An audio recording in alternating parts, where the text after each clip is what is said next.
Ah, hello.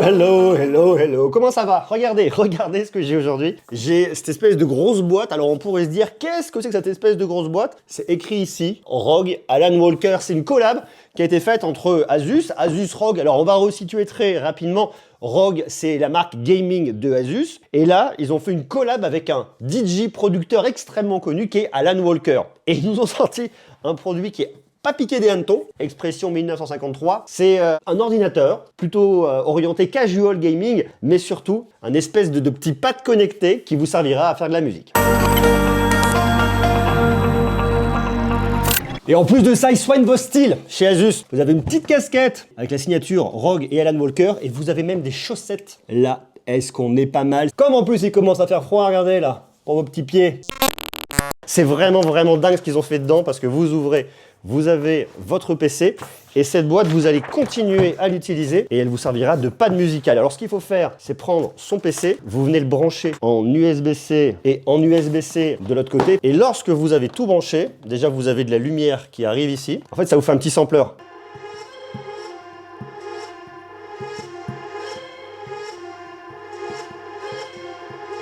Et après, vous avez différents effets, vous pouvez venir changer.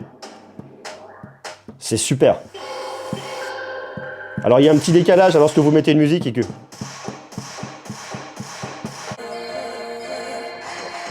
Après vous pouvez venir pitcher ici, et après vous mettez la musique d'Alan Walker. Vous venez jouer par-dessus, vous voyez. Donc après le problème c'est qu'il y a un décalage, si vous voulez suivre le rythme, on est complètement décalé.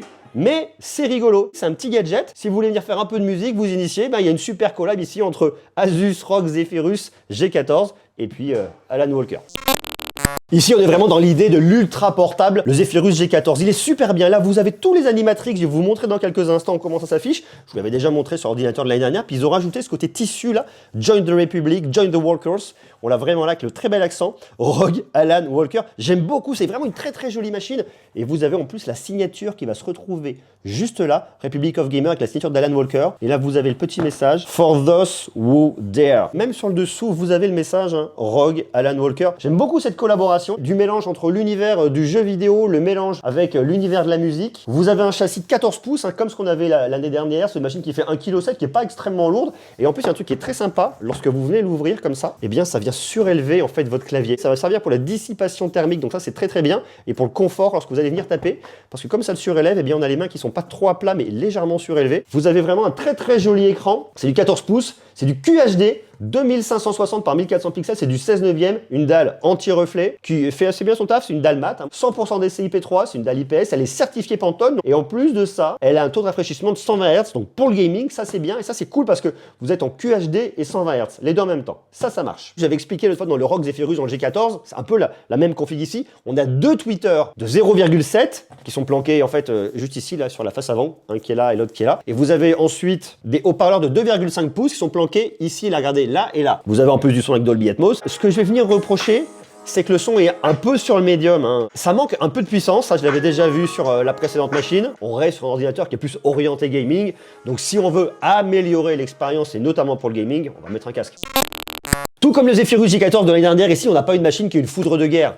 On va tourner sur un processeur d'AMD, c'est un Ryzen 9 5900 HS. On a 8 cœurs et 16 threads, 8 Go de RAM DDR4 qui est intégré, et on peut monter jusqu'à 1 Tera au niveau du stockage en SSD. Et la carte graphique, c'est une GeForce, c'est une RTX 3050 Ti ou 3050 Ti avec 4 Go de mémoire dédiée en DDR6. Une machine qui sera convenable, et on le voit une fois de plus dans l'idée du casual gaming, pas du hardcore gaming. Ici, on a une batterie de 76 Wh, vous avez un bloc de charge de 180 watts. Et comme je vous l'avais dit l'année dernière, c'est un truc qui est vachement intéressant, et c'est drôle qu'il ne l'ait pas rajouté ici. Dans le ROG Zephyrus G14 de l'année dernière, vous n'aviez pas de webcam. Et j'avais trouvé ça assez surprenant de se dire, tiens, c'est marrant, on a un PC qui est orienté gaming, et quand on sait aujourd'hui tous les enjeux qu'il y a au niveau du télétravail, eh bien j'aurais pensé qu'ils auraient rajouté une webcam. Parce que avant, quand ils l'ont présenté en janvier 2020, ils bossaient dessus depuis un petit moment. Donc ça veut dire qu'il n'y avait pas eu toute la question du Covid et du télétravail et du boom du télétravail. Ça reste toujours une très belle machine, clairement, on va pas se mentir, mais sans webcam.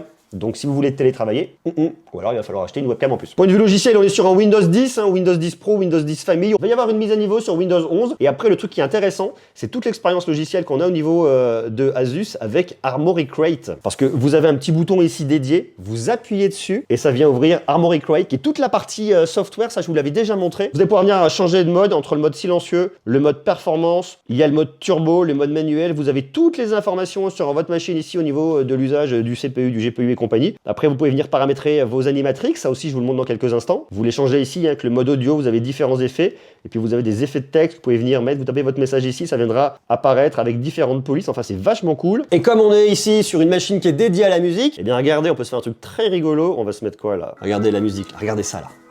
C'est dingue ça. Et ça va venir bouger en fonction de la musique que vous allez mettre. Je trouve ça absolument génial. Sérieusement. Alors vous pouvez venir les moduler, hein. Il y en a plein. Hein. Regardez. Bon, ça c'est un peu moins évident à voir. Hein. C'est franchement hyper canon. Moi je trouve ça hyper beau et là-dessus ils ont fait un travail qui est vraiment incroyable d'adapter sa animatrix à l'univers de la musique, tout ce qu'on peut retrouver avec l'idée d'Alan Walker ici. Et on peut venir après personnaliser, moduler beaucoup de choses. Enfin bref, je trouve ça vraiment très beau. Donc ça, ce sont les modes audio et vous avez également les effets de texte. Regardez, je fais apparaître un petit texte coucou en plus qui vient arriver là. Donc je peux venir supprimer l'autre effet si je le souhaite en même temps pour ne laisser que mon effet de texte. Alors si vous êtes DJ et si vous voulez utiliser une machine comme ça pour venir faire des sets, vous pouvez mettre des effets visuels, vous mettez ce que vous voulez, vous mettez des textes. Bref, je trouve ça très cool. Côté connectique, on a aussi ce qu'il faut avec une prise jack 3.5. Vous avez votre port de charge qui est juste là. Vous avez un HDMI 2.0. Vous avez un USB-C qui prend en charge le DisplayPort, le Power Delivery et le G5. Et de l'autre côté, vous avez deux USB-A et un USB-C, c'est du 3.2. Il manquerait, ça je vous l'avais déjà dit sur le Zephyrus G14 de l'année dernière, un petit lecteur de carte SD qui aurait été intéressant. J'aime beaucoup le clavier, je trouve qu'il a une forme un petit peu évasée sur l'intérieur. Et une fois de plus, avec ces logos Alan Walker qu'on va retrouver sur le A et sur le W. Les différentes couleurs sont vraiment sympas. Vous retrouvez également le Alan Walker sur la barre d'espacement. Après, on va retrouver ce qu'on avait sur le G14, c'est-à-dire vous pouvez venir changer vos modes ici. Là, vous êtes en mode performance, vous switchez en mode silencieux. Vous avez vos touches de volume, vous pouvez couper le micro, vous avez Armoury Crate qui se détache juste là. Ils ont vraiment très bien travaillé sur le design de cette machine, elle est vraiment belle. Il y a un clavier qui est rétro-éclairé également. Puis le trackpad qui est aussi assez sympa, que vous avez trouvé. Alors, ce que j'avais dit l'année dernière, et je continue à le dire, ça aurait été bien de gagner un tout petit peu ici, un petit peu en hauteur, pour avoir un trackpad un poil plus grand. On a bien évidemment du Wi-Fi 6, le Bluetooth c'est du 5.2, et c'est une machine qui coûte un peu moins de 2000 €, mais vraiment un peu moins, 1999,99 €. C'est-à-dire qu'à 1 centime près, vous êtes à 2000 €. Moi, c'est une machine que je trouve intéressante. C'est pas une machine qui sera là pour tout le monde. Je vous dis pas de visio parce qu'il n'y a pas de webcam, c'est un peu ballot. Donc on peut avoir une notion de productivité avec, mais on va être limité par ce manque de webcam. Ça reste une machine sur laquelle on peut faire un peu de montage vidéo, mais sans aller trop loin parce qu'on n'a pas une config qui est complètement dingue. Un peu d'édition et de retouche photo également. C'est surtout une machine qui va être orientée pour le casual gamer. Si vous voulez jouer de temps en temps, si vous voulez une très belle machine qui est racée, qui est typée, qui vous servira également pour venir travailler pour de la productivité familiale. Bon, je dirais professionnel, mais vu le tempérament de cette machine, on est plus sur de la productivité familiale. Bah pour moi, c'est une très belle machine. C'est pas l'ordinateur le plus polyvalent du monde, il est limité, je dis une fois plus, par cette webcam qui aujourd'hui est un frein en 2021, mais qui reste vraiment super jolie avec les animatrix devant, c'est hyper canon. Donc c'est une machine que j'aime beaucoup. Et si elle vous intéresse, je vous mets le lien juste en bas dans la description, signé Asus. Elle sera pas pour tout le monde, mais si elle vous fait de l'œil, si vous aimez cette config, si vous aimez ce design, que vous aimiez Alan Walker ou pas, elle est vraiment hyper canon. Sur ce, des bisous, de l'amour et à très vite. Je vous embrasse. Ciao. A long time ago in a club far away.